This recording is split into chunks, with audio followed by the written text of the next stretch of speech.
dodge this.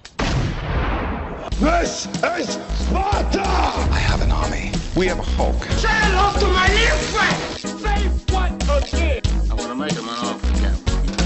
Voice is strong. You talking to me? Ladies and gents, welcome to the 9th episode of the BTG MovieCast. My name is Stephen Nagel and I'm your host. My name is Dean Raval and I'm your other host. Yeah. So what we do is, this is a podcast about film, TV, cinema, whatever you want to call it. And each month we discuss a little bit of news in film and TV. We discuss what we recommend, as in what we've been watching and what you should be watching. And then we move into a general topic for the month where we discuss some issue around film and TV. Absolutely. So, Dean, what are we going to be discussing this month? All right, so for this month, our news portion will be about the Black Mirror trailer that recently got released. A lot of people will know Black Mirror is a very popular UK series that they've been waiting quite a while for, and it's going to be released on Netflix this month. So we've got a trailer that we're going to break down for that. For our recommends this month, we're going to be looking at Marvel's Luke Cage, which was also released on Netflix earlier this month, as well as Westworld, which is a new HBO series. And our broader topic for this podcast is going to be about binge watching. So obviously it's quite fitting that we're going to be mentioning so much Netflix content. So we're going to look at binge watching and pretty much, why do we love it? What are some of the flaws, if there are any? And yeah, that's pretty much what we're doing this month. Cool, so let's get straight into it. Black Mirror. Absolutely. There are only 6 episodes out in total so far. Correct. 2 episodes per season. No, 3. 3 episodes. 3, yeah, this is season 3. Yeah. Season 1 had 3 episodes, season 2 had 3. Sorry, my bad. Yeah. So basically, it's something like an hour per episode. And what I love about it is pretty much the Twilight Zone for our generation. And it looks at technology and the impact that it has on society. And some even say that it's kind of a social study and even a projection of what could happen. Yeah, what could happen in the to near society. future. Exactly. I liked, and I've heard it described like this quite often, and I think that's what Charlie Brooker was working towards when he created it. It's something that's literally, we're on the verge of it. Exactly. It's something that you can actually picture happening very soon with technology that we either have right now or that could be available in a very near future. Yeah. I like that it does that because it operates in that whole uncanny valley type thing. Yes. Where it's like something that it's so close. Yeah, like and the thing is, if you've watched previous seasons, you'll know that a lot of the episodes are like so ridiculous and so like they would seem like completely far-fetched, but then if you think about it, it's actually not. It's something that could happen, and which makes you ponder it even more. Exactly. And it's a show that I don't think a lot of people know about or are talking about, but I think it's going to pick up in a big way, especially now that it's going to move to Netflix. So basically, it'll be releasing 6 episodes. Yeah, sure. A trailer was released recently for that, just to get the hype going. And it looks fantastic. I mean, they've merged together a lot of different scenes from a lot of the 6 episodes. And obviously it's an anthology series. Correct. So each episode is about a completely different story. Correct. So them merging it all together into a trailer means that there aren't any plot points that are kind of Correct. Shown, which is awesome from a spoilers point of view. Yeah. And it's also like Black Mirror's kind of been known for that. Their marketing material previously, although not many people have seen it, the marketing material is often quite obscure for that very reason, because if you give away the plot points of Black Mirror too early on, it loses its complete effect. Black Mirror is kind of something that you need to see unfold in front of your eyes. Correct. And I highly recommend it. The first episode of the first season is so fucked up. Oh, yeah. And it's a litmus test basically for whether you should continue watching. True. I would say. Yeah. Whenever I recommend it to people, I always tell them, watch it's called the National Anthem. Watch it, and if you can take it, if it's interesting, carry on. Then you're good to go. Because the first one hits you like a brick wall. Exactly. But it's absolutely brilliant. It did until we found out it was true. Until it was true. Yeah, but you'll know exactly what that means when you see the episode. If you haven't. They also released a Christmas episode, which was also really great. So you can obviously check all that out. I'm sure they're going to be re-releasing. Yeah, this is the interesting thing. Are they going to be re-releasing everything on Netflix now? They've got the new episodes. That's true. What is the licensing around that? Because I know previously a lot of international audiences struggled to get access to the Black Mirror episodes because of licensing. It was on Channel 4, I think. Yeah. So it was very much a UK exclusive in terms of the rights. So, I mean, a lot of people had to go really out of their way to get access to it. So, but yeah, that's Black Mirror. Watch the trailer if you get a chance. It looks amazing. You won't know what the fuck is going on. Exactly. But it's really well made. They touch on certain elements in the trailer, like Yeah. social media plays quite a heavy part. Yeah. As it has done in Pretty somewhat in previous episodes. Yeah. So, yeah, looking forward to that. So that'll do it for the news portion. Right now we're going to do the recommends, and one show that I recommend for this month is Marvel's Luke Cage. A lot of people that are watching sort of the Netflix Marvel series like Jessica Jones and Daredevil will know that Luke Cage was scheduled to get his own show, and it has dropped. Essentially, it's a Marvel Comics story based on Heroes for Hire, and he goes by the name Power Man. He's obviously has quite a rich history in the Marvel Comics. And this show is created by Chio Hodori Coker, who's the showrunner for the show. And it stars Mike Colter in the lead role, as well as Simone Missick, Mahershala Ali, and Rosario Dawson, who comes back again as Claire Temple. Yeah. A lot of you, if you've seen Daredevil, if you've seen Jessica Jones, she's quite a mainstay in the series leading up to the Defenders. It's basically about this prisoner who was in a failed prison experiment, and he was given invulnerability and super strength, breaks out of prison, and, you know, sort of He's on the run. Yeah, he's pretty much a fugitive, but he's also a hero for hire.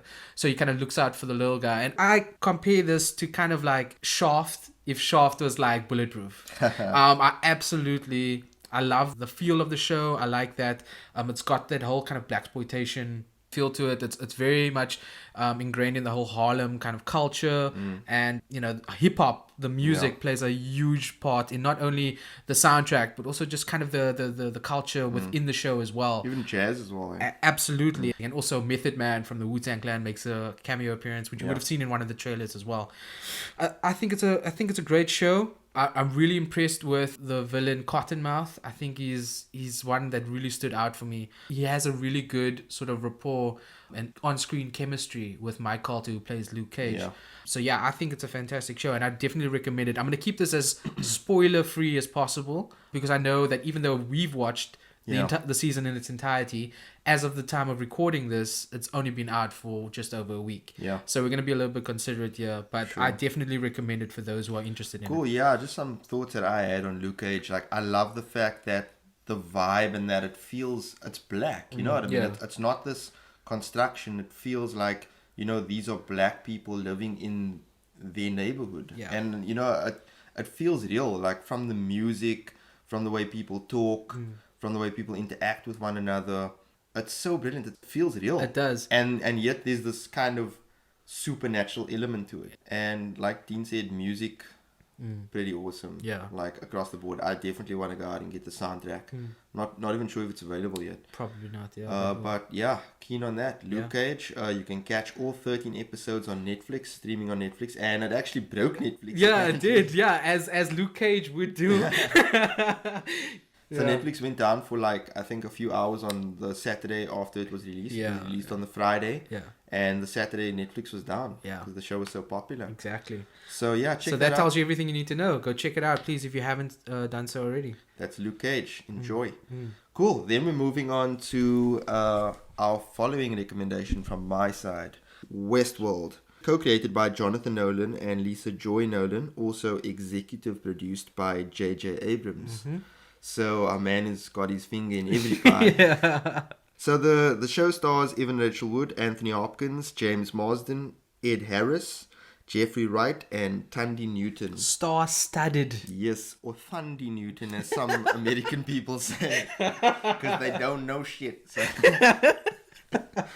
Anyways, yeah, so what is this about? It's about a futuristic theme park populated by artificial beings or artificial intelligence, and it's based on the 1973 film of the same name by Michael Crichton.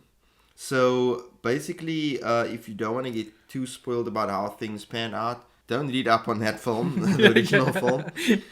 This pilot was fucking amazing. Yeah. So a lot of money went into the show so far, into the creation of the show. Apparently 100 million so far. Wow. It's a big budget.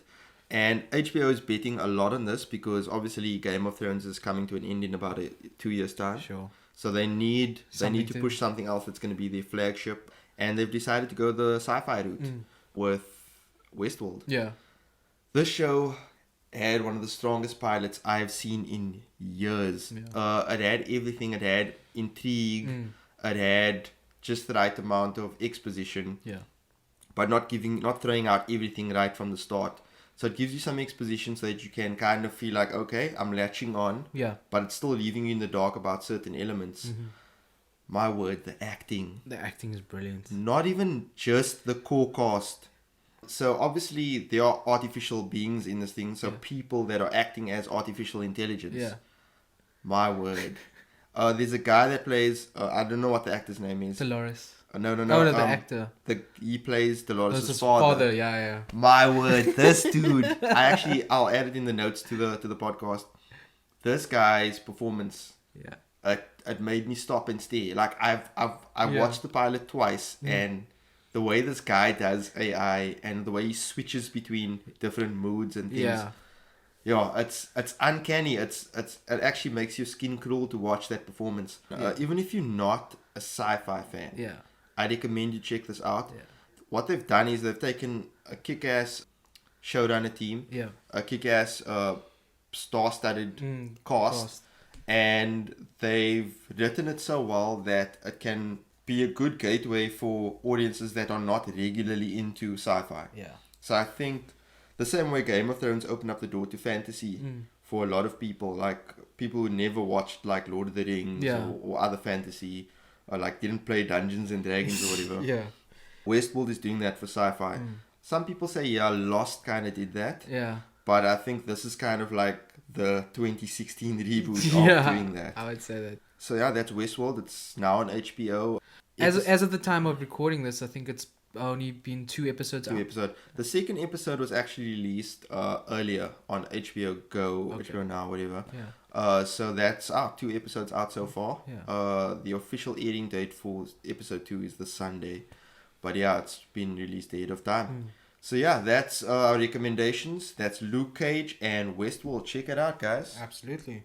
So next we're going to go on to our main topic, which is binge watching. It's basically when you sit down and watch 2 to 6 episodes of a series in one go, which is actually something that is not unusual anymore. It's actually become the new normal, especially with platforms like Netflix, streaming sites.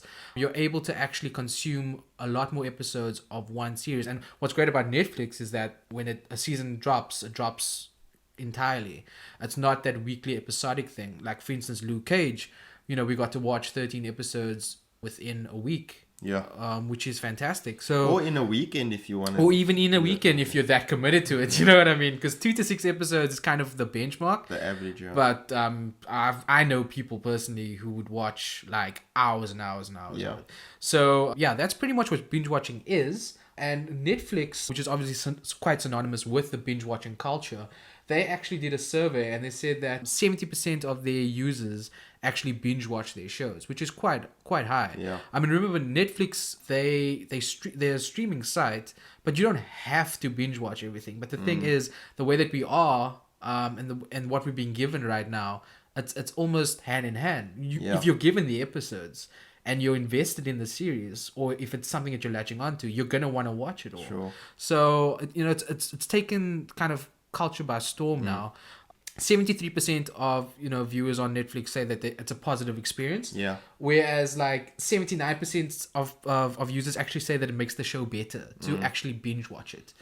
And I mean, there's obviously various factors, like you won't get ads, because honestly, Netflix also did a survey and they or sort of an internal kind of audit, and they found out that 160 hours of ads would be completely avoided per year if you just binge watch on Netflix. Yeah. So the thing is, the question that I have is, how do you think binge watching or like the availability of content in like a full season or seasons for that matter has kind of changed the way people view? It's true. I mean, we're not watching that episodic thing, and because of that, we are able to get caught up a lot quickly on various shows that we might have missed even. Indeed. I remember when I watched Breaking Bad, I didn't watch Breaking Bad from the start because it didn't gain that cult following that it did up until maybe end of season 3, start of season 4. Yep. So what happened was when season 4 had been released, I had to binge watch season 1 to 3. And the same with my dad as well. My dad took 2 weeks off from work. Well, he didn't take 2 weeks off to watch it. He took 2 weeks off on leave, and he decided to just binge watch. Yeah. And I mean, it's something that's really good because now when season 5 comes out, for instance, you're not left out of the loop. Yeah. You know, you can actually engage in those kind of conversations with people who are actually keeping track of it. Yeah. So, you know, there are countless positives, obviously, to the binge watching kind of phenomenon. One of which is that, you know, you can avoid spoilers. Yeah. So, for instance, like when Luke Cage comes out, is a whole season, you can binge watch it. And for those who have binge watched it, they obviously want to talk about it. So you're not left out of that conversation. You're not like, well, I only watched 1 episode, because you've got 13 episodes that you can watch. But this is the thing as well, though. Because just because it's available doesn't mean everyone's going to watch it. Exactly. Because obviously people can decide to watch something at their own discretion. Exactly. So the thing is, we had a previous podcast where we spoke about spoilers and kind of the general rules or etiquette around spoilers. Do you think that there are unique kind of rules around binge watch spoilers? Like, what do you think? I mean, that's an interesting question if you think about it. Like, if you've binge watched, you are able to divulge spoilers, you know, but the thing is, you have to take note of who's watching it at what times and who prefers to watch it at certain times. So, for instance, if you have a weekend where you're able to watch it, you can't just take into account that everyone else has the same kind of itinerary. Yeah. So it's one of those things where, and even binge watching for shows that aren't necessarily on Netflix, like for shows that come out episodically, like every week. Yeah. Yes, you can accumulate those episodes and then watch it after a certain amount of time, but then you risk the fact that people might spoil it for you. True. You risk the fact of being left out of the loop when people are talking about it. Because I know a lot of people who will wait for 10 episodes of Game of Thrones and then watch it all, as opposed to I don't know how they do that, because I honestly have Game of Thrones is not just an amazing show, it's a cultural phenomenon. Exactly. So if you are on any form of social media or connected to the internet, the likelihood of spoilers directly after an episode of Game of Thrones is super high. It is. So usually we get to see Game of Thrones on a Monday, right? Yeah. Over here. Usually on a Monday when Game of Thrones is running, I really generally stay off social media just to avoid spoilers. I've been spoiled quite a number of times and I learned my lesson and I was like, fuck this. I want to enjoy the show. Exactly. I want to take in everything, simmer in what's happened, get surprised at while I'm watching. I don't want to spoil that experience. I feel to a certain degree that this whole spoiler thing is kind of also intensified because not everyone's going to watch 13 episodes just because 13 episodes are out. Exactly. I have one case in point, like when Stranger Things came out. Yeah. Everyone and their mother watched it maybe a week or two, but for some reason, I don't know, I was watching too many things and I delayed it. And the thing is, so many people were talking about it, but because Stranger Things was a completely new series, there wasn't spoilers. Like, I didn't know anything beforehand. Yeah. So all these articles and BuzzFeed like articles and memes and stuff, I didn't get them. I didn't understand them until I watched it, and then I went back. You're like, I get it that's now. Funny. Yeah, 1 month later. After everyone else. Yeah. So I mean, like I said, binge watching isn't something that. Yes, it is a phenomenon, but at the same time, it's not going to be a set thing. It's not going to be, it was released on a Friday. Everyone's going to be cool with the fact that they watched all the episodes on Monday. That's not the case. I think to a certain degree, people should still give spoiler warnings if they are posting like a couple days after something is released in like a full season or something. Yeah. I think spoilers, I don't know, everyone hates spoilers. Yeah. So let's just not do spoilers. Yeah, exactly. And I mean, we've spoken about that at length before on one of our previous podcasts, which you can check out on btglifestyle.com. Check it out, fam. Yeah. Yeah, so the other thing that we want to discuss about binge watching is cliffhangers. Yeah. So basically, one of the most appealing factors about episodic or weekly episodic series is that every episode has a cliffhanger, and then you have to wait a week, and there's a whole lot of like, I wonder what that means. And a show like Game of Thrones... publications make the bread and butter out of that. Because straight after an episode airs, you get like the analysis pieces. Yeah. And then you get the what if pieces. Yeah. And or what will happen. What will next. happen? Yeah. So it's like, holy shit, blah happened. Yeah. What's gonna happen? Yeah. Here's what we think is gonna happen. Exactly. Yeah. But when you catch something on Netflix and all 13 episodes are out, for example. Yeah. That And- cliffhanger moment lasts approximately the amount of time it takes you to click next. Exactly. So my thing is, do you think this is a good thing or bad thing? Because obviously on the one hand, you get instant gratification. Yeah. Because it's like you have no power. You're Yeah. I control this. Yeah, exactly. But at the same time, do you think that we're missing out on that delayed gratification that we get from other shows? I don't know. I think you kind of have to weigh them up against. You can't have it both ways. You know what I mean? So, do you want to have your cake or do you want to eat it too? Yeah. So it's a bit of a. True. It's a bit of a kind of catch-22 in that regard. I guess so. I'd say. And I think it's also up to like personal preference, because It some is. people might like the whole cliffhanger thing. Yeah. And then other people might not. But then also, on the other hand, it's also dictated to us. Exactly. Because if something is released all 13 episodes, Yeah. then the cliffhanger actually means nothing It just does. because it was released that way. It does mean nothing. Exactly. Yeah. So it's more an observation on how binge watching, the emergence of binge watching, has affected cliffhangers or kind of made them redundant. Yeah. Obviously, you still get end of season cliffhangers. Yes, those are another thing altogether. But Yeah. the ones that kind of they're pretty much just bridges between episodes. Yeah. If you think about it, they're not really cliffhangers to make you watch. Well, Sure. technically they are, but at the same time, it's just like, okay, that happened. Now let's see what the follow up is. Yeah. You know what I mean? What the follow up or fallout is Exactly. as a result of that. Exactly. Yeah. So I mean, are there any kind of downsides to binge watching, maybe besides the cliffhanger element? Well, to I it? think the one thing is that it might be unhealthy to watch too much TV. That is very true. Like just to sit and vegetate for like 13 hours. Yeah, I mean, it seems with like pee breaks. it seems like a good idea at the time, but you kind of feel like, oh my word, it's 7 hours later, kind of thing. And I mean, like, obviously we don't have stats around this, but I'm pretty sure that it's fucking with people's concentration. Sure. And like it's making them slower. Yeah. Like it's obviously affecting your brain in a certain way. Yeah. Consuming that much. Yeah. Like just literally at a screen. Like Yeah. if you sit at a computer all day, it does the same thing to you. Exactly. So One of the big kind of downsides to binge watching, and it's something I saw in a meme that you actually posted, was the Stranger Things one with 11 holding the gun to her head and saying, you know, when you've binge watched something and you have to wait for a whole year for the next one, kind of thing. Because what happens on TV is obviously every week, for instance, a new episode will be released. So that's 13 weeks.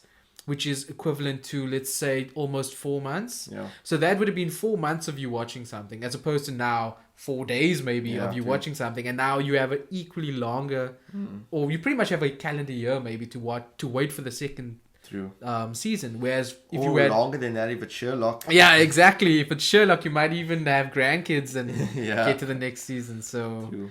yeah, I mean there is that kind of aspect to it where you're now watching it all in one go. So the delay in getting to the next season is greater. Yeah. Because if you've spent four months watching a series, you've now got maybe another 5 months to wait. Whereas if you watch it in a few days, it's like, holy crap, it's, you know, it's so far away. True. Yeah, and I mean, I think something we also didn't mention about the weekly episodic way of watching things is the whole water cooler FOMO. Absolutely, yeah. So it's kind of like, you know, when you're at work and people are talking about something that happened on Game of Thrones maybe on the Sunday or the Monday night, and you know everyone's getting really invested and you're literally there but you can't contribute towards it, and also you're avoiding spoilers. True. So you literally just have to kind of block it out, which means you have FOMO as well as a fear of spoilers, which is like the worst combination ever. It like sucks. it's terrible. So I guess like the binge watching, like the way series are released all at one time, it kind of combats that. It does, to a certain degree. Yeah. But then again, like you're only safe if you've watched everything. Exactly. You know, like, and I feel like every discussion about a Netflix series that's released all episodes at one time should start with, what episode have you watched up Yeah, until? exactly. No, that should be the first kind of like, okay, let's gauge how far we can talk about something. You know what I mean? Yeah, before we start the discussion. Exactly. And then on top of that, I don't know if you find this to be the case, but I personally do. Sometimes because I'm binge watching something, it mushes into one story and I'm not 100% sure what episode I'm on. Exactly. Or what happened in what episode. No, for sure. So it's kind of like you grasping the story as it's going along. Yeah. But sometimes I have to like literally go through the list and be like, okay, where was I? Yeah. Again? You know? No, that always happens to me. For instance, like I won't be able to watch 13 episodes at once. I'm only a human man. Yeah. But like I'll watch maybe 4 or 5 episodes, right? Then the next day I'll be like, what episode was I on? Yeah. Then I have to scroll to the end of an episode and be like, okay, cool. Okay, it was that one. Yeah. True. Obviously, in some cases, you can do the pick up where I left off thing. Yeah. That is available. Yeah. On certain platforms. On certain platforms, correct. So, that's basically our discussion around binge watching. Yeah. Yeah. So what are your thoughts on binge watching? I mean, do you binge watch? Do you think it's healthy? You know, what are your thoughts generally on it? Like, why do we love it so much? We'd love to hear that in the comment section of the blog, as well as, you know, on various social media platforms as well. Hit us up. Cool. Yeah, you can check us out on our website, which is btglifestyle.com. You can also check us out on Twitter at btglifestyle, Facebook, facebook.com/BTG Lifestyle, and we are also on Instagram now. Yay! At BTG Lifestyle. So check us out there, guys. You can follow me, Stephen Nagel, on Twitter at the Snagel. That's THESNAGEL. You can follow me on Twitter. It's at Dino15, at DEENO15. Cool, guys. Thanks for joining us in the latest discussion of the BTG MovieCast. Yeah. We'll see you next month. Absolutely. Peace. This. This is Sparta! I have an army. We have a Hulk. Say hello to my new friend!